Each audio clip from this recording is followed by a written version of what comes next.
السلام علیکم ناظرین، جیسا کہ آپ لوگ کچھ دنوں سے حریم شاہ کے بارے میں مختلف خبریں سن رہے ہیں۔ جیسا کہ آپ سب کو پتہ ہے، حریم شاہ کی گندی ویڈیو حریم نے خود لیک کی ہیں اور اس کا سارا الزام اپنی دوستوں پر لگا رہی ہے۔ حریم شاہ نے اپنی گندی ویڈیو لیک کر کے ایک دن میں 1 کروڑ روپیہ کما لیا ہے اور ابھی 5 دن ہو گئے ہیں گوگل پر، فیس بک پر اور انسٹاگرام پہ حریم شاہ کا نام ٹرینڈنگ میں چل رہا ہے۔ حریم کو پاکستان میں بالکل بھی نہیں آنے دینا چاہیے، اس کا داخلہ بند ہونا چاہیے۔ اصل میں بات یہ ہے کہ لوگ اس کو بھول گئے تھے۔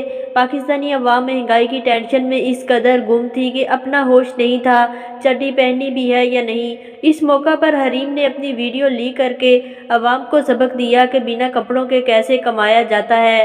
مفتی کوی کا کہنا ہے کہ جب یہ میرے پاس آئی تھی تب یہ شریف تھی، مزے کی تھی، لیکن اب بڑا گوشت بن گئی ہے۔ اور تو اور انگوٹھا چوسنے کی عادت بھی اس کو مولوی مفتی نے ہی ڈالی ہے اور یہ مفتی بھی جگہ جگہ پر انٹرویو دے رہا ہے۔ ایک عام انسان کی ویڈیو لیک ہو جائے، وہ شرم سے منہ نہیں دکھاتا، یہ بے غیرت کی اولاد انٹرویو دے رہے ہیں۔ کبھی حریم مفتی کو ننگا کرتی ہے، کبھی مفتی حریم کو۔ ناظرین، اگر آپ کو ہماری یہ چھوٹی سی ویڈیو پسند آئے، چینل کو سبسکرائب کریں۔